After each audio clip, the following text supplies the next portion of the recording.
Oh, hello. Welcome to the 2013 Hundie Challenge. Today we're going to be discussing I'm on Fire by Vladimir Putin. Dee-doo-dee-doo-doo, dee-doo-doo-doo-dee-doo-doo-doo-doo, dee-doo-dee-doo-doo-dee-doo-doo-doo-doo-doo. Well, they pulled a fast one on me, Nabokov. Anybody who's watched this series knows that I don't read the forewords, I don't read the prefaces, I don't read any of this shit. Because these novels are all, long enough and taking up enough of my time that I don't need to get into all the footnotes and stuff.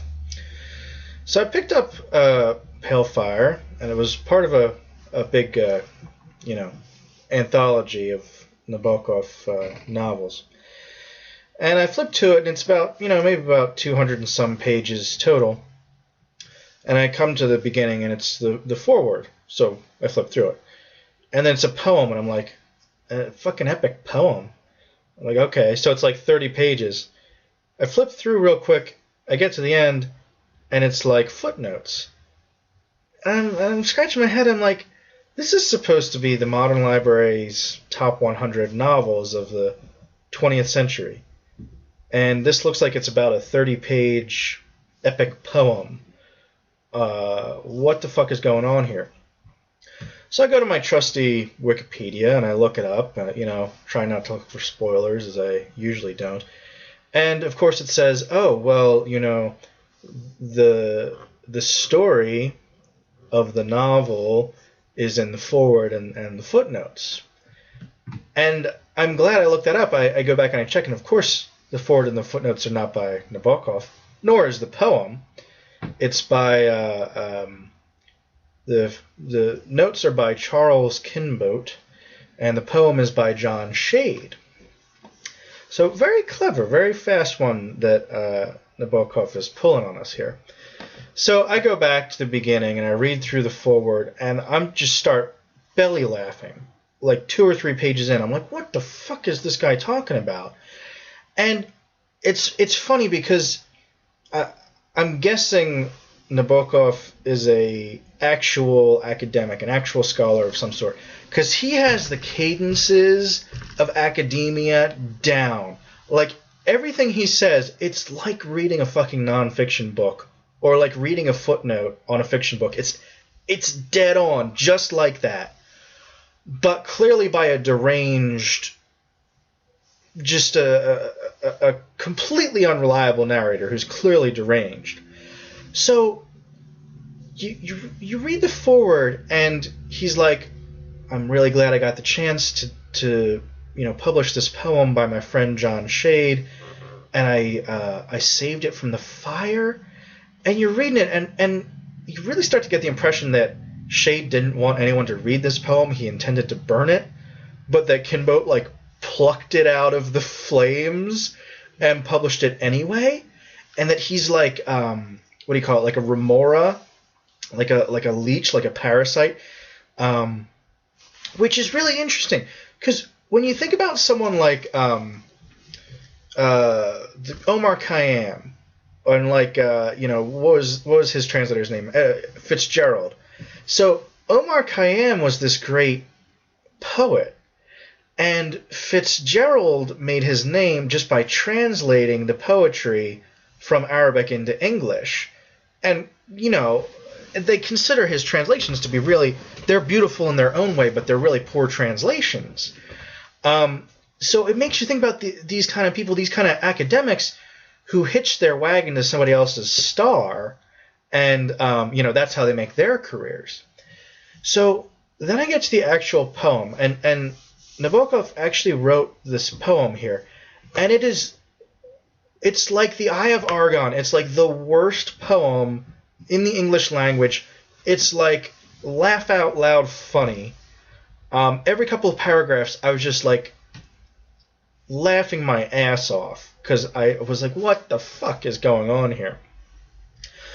So I'm like, okay, we have a foreword by the lunatic, and now we have the poem that's clearly a work of garbage, that's being put to us as a work of genius, which is also kind of hilarious, because That's the other thing that I get out of reading all these books this year. There's a lot of shit out there that people consider genius just because it's like really hard to understand, or like we think it's an act of genius because some important academic has attached importance to it.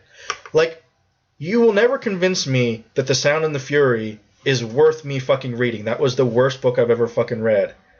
But academics, attach importance to it. It's like, oh, well, it's really complicated. It's really hard. It's a beautiful work of art. So we've already got all these things going on. It's less a story and more of a meta story about these relationships between these people, these kind of parasitic relationships and that kind of thing. And it's all very, I've never read a book like this. I talked to one of the other authors that I know that's a big Nabokov expert, Colin Tobin, and he told me there are other books where the story itself is in the footnotes.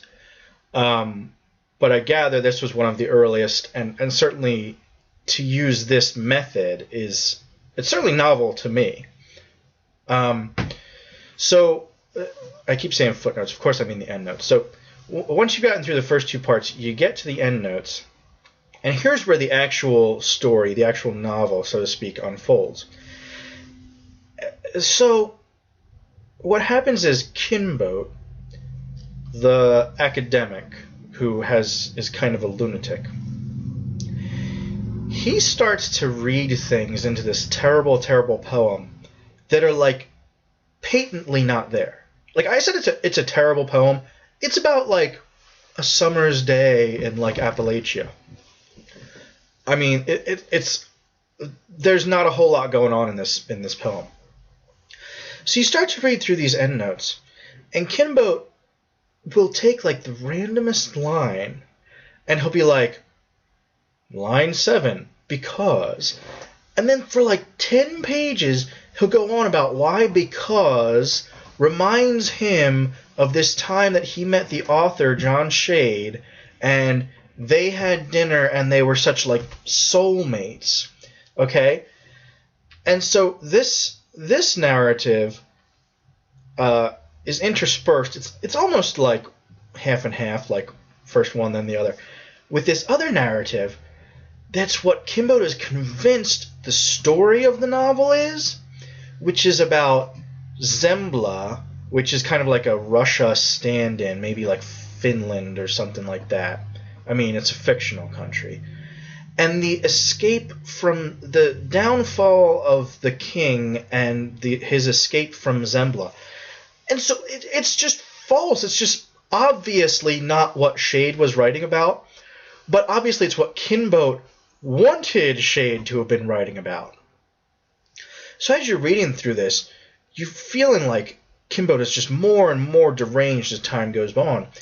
And then, whatever, spoiler alert, okay, it's a 60-year-old book. I'm going to ruin it for you now, if you didn't know that. As time goes by, Kinbote starts to not at all subtly hint that he was that king that got deposed in Zembla. And so, really, he's writing about himself. And I mean, obviously, because a lot of it was stuff that only he could have known from being there. And he keeps going, but it's all in this academic style that, if you've ever read anything like this, you recognize it. And so he just keeps going on and on about, like, oh, well, I could never possibly, relate to Shade my secret, hint, hint, but perhaps my good reader will come there in a time.